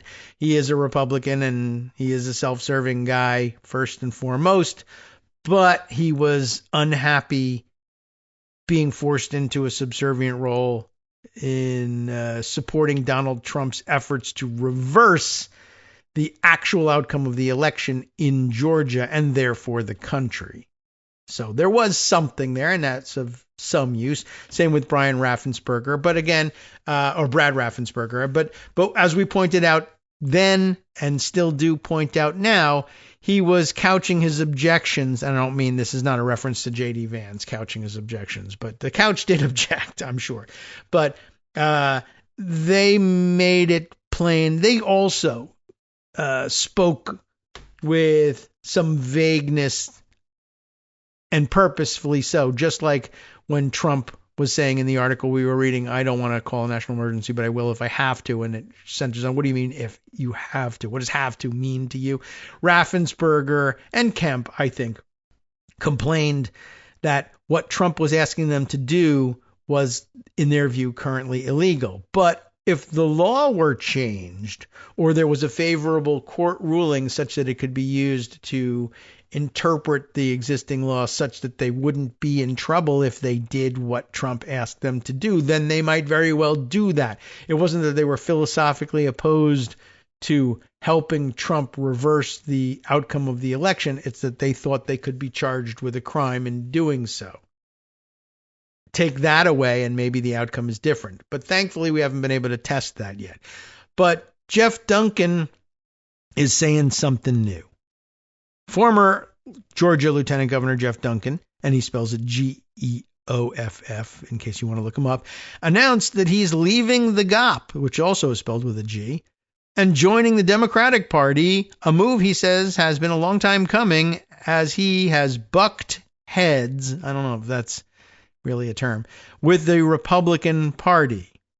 Bucks bump heads, but I don't know if it's ever been described as bucking.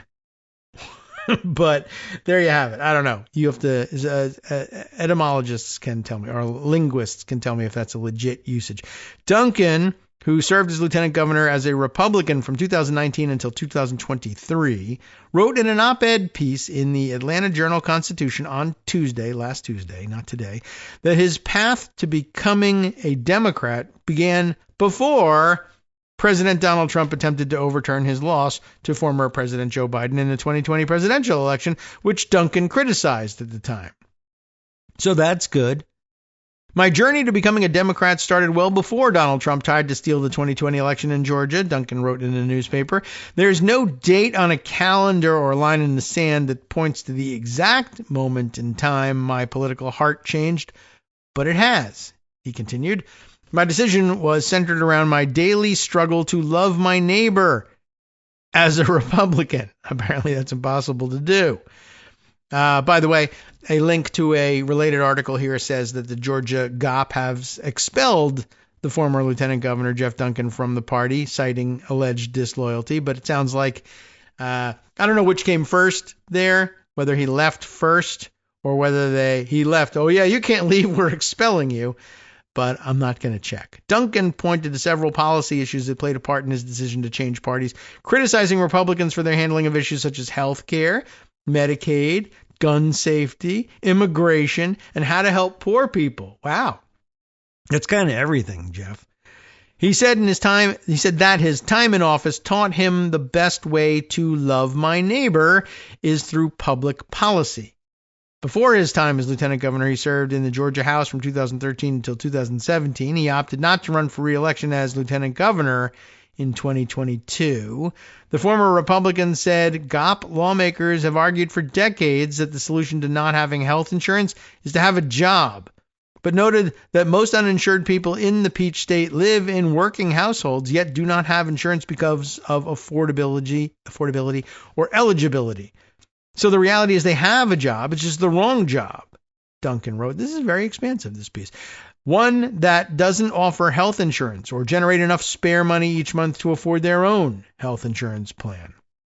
Duncan said that the Trump-backed spending bill that was signed into law last month will leave Medicaid funding in shambles as it cuts hundreds of billions of dollars from the government program. He also criticized the measure for its cuts to the Supplemental Nutrition Assistance Program, more commonly known as food stamps, or SNAP, that's the acronym, and its impact on ensuring children do not go hungry at school. Duncan pointed to polls showing support for gun control measures such as universal background checks and red flag laws. He also criticized the Trump administration's mass deportation immigration policies that he said have turned into a lesson on how not to love your neighbor.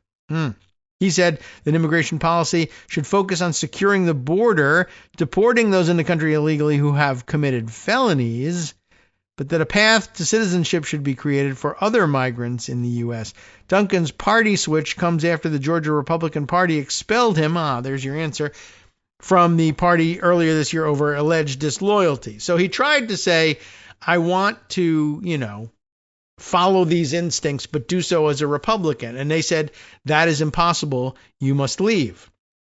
They said it, not me. The party's resolution cited his endorsement of Biden in the 2024 presidential election. That'll do it.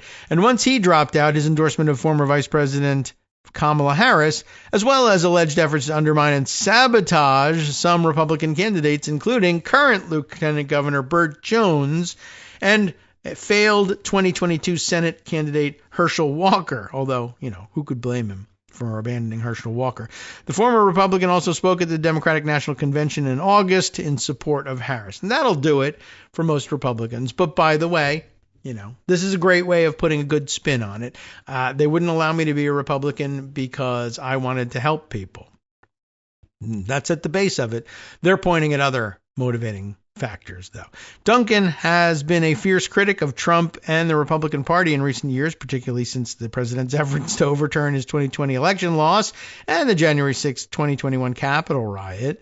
The list of reasons why I'm now a Democrat continues to grow, Duncan wrote. Most importantly, my decision puts me in the best possible position each day to love my neighbor. That's terrific. And I guess probably also positions him to perhaps run for office again. We'll see how that goes. I don't know whether I recommend it per se, and it's going to cause tension just inside the party when the question becomes, well, should we support somebody who has a statewide name and might be able to win the position in the name of Democrats? Or should we say, well, shouldn't we be preferring lifelong Democrats for this nomination over someone who's a recent convert? Fair question. He may avoid the question entirely by simply saying, I just want to do good things in private life from here on in. I don't know. Thought that was interesting and something to think about. that hadn't gotten attention so far, hadn't cracked out of the shell of Instapaper. There's a couple other things that by scrolling back I might be able to add, and I think there's one I began reading and didn't finish, but that might add additional context to the presumption of regularity discussion and the Boasberg situation that we clarified a little bit yesterday. I'm pretty sure that we began reading it probably like 2 weeks ago or thereabouts and didn't make it all the way through. And we'll try it once again and see if we can do it before the show closes out today. This was a piece from, date please, August 4th. Alan Feuer wrote it in the New York Times.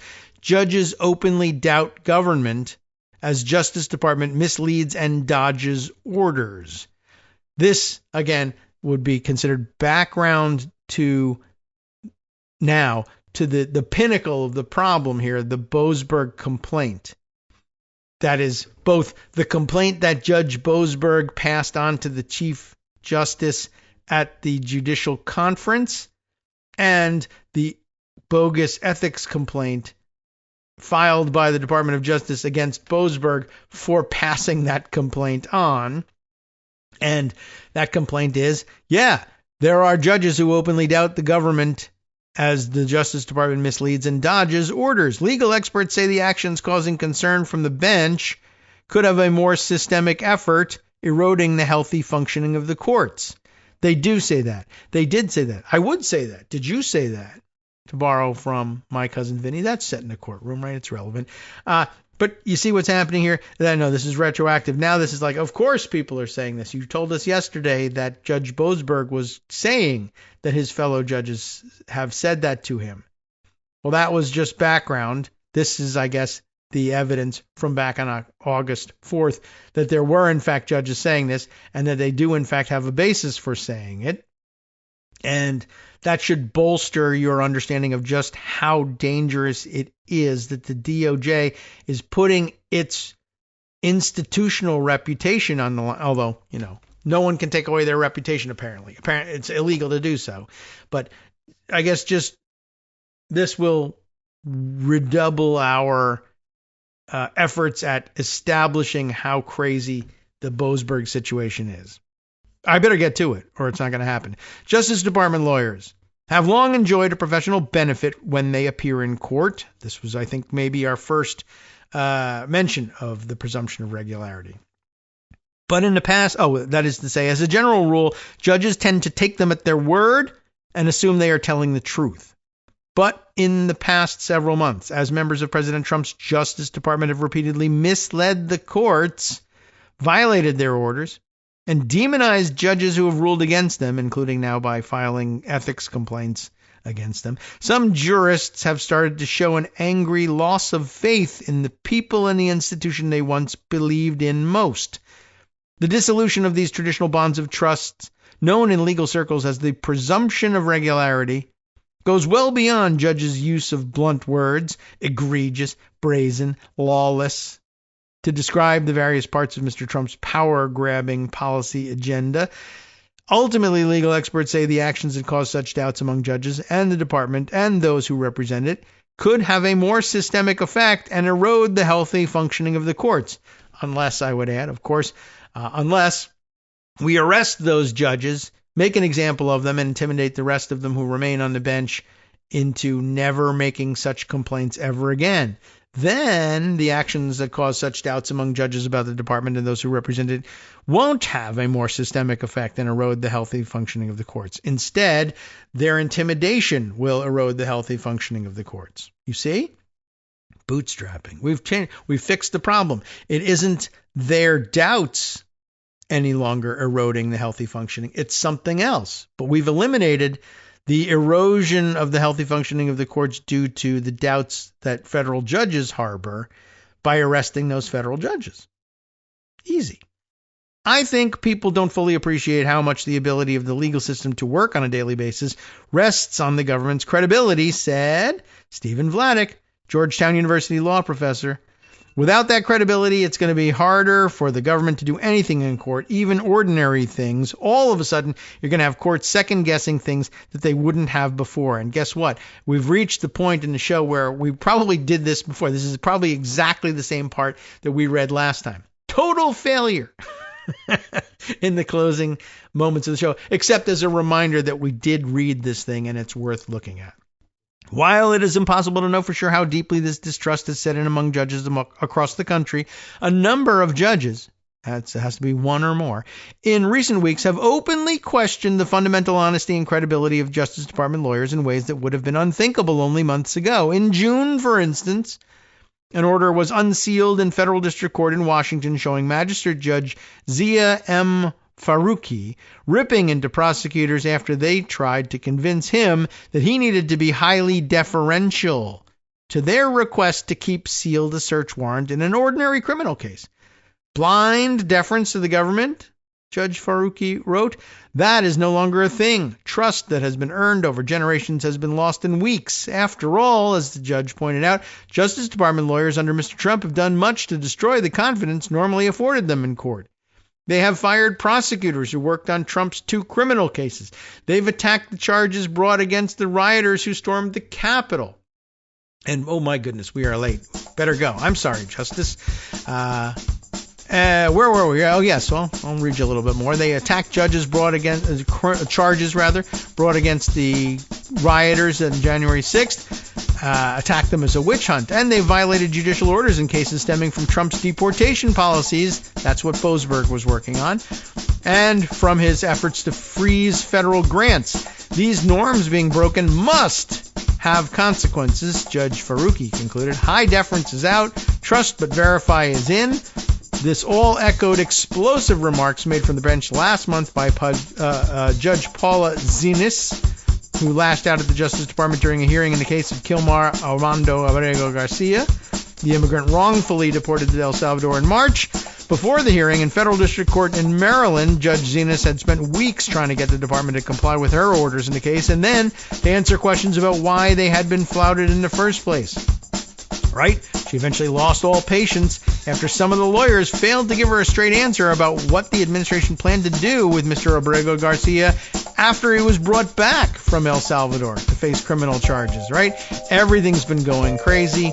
It's happening everywhere. The crime alleged, the breach of ethics alleged against Judge Boasberg is that he collected those comments and passed them on to the Chief Justice. From netrootsradio.com. This is no way to clear this up, folks.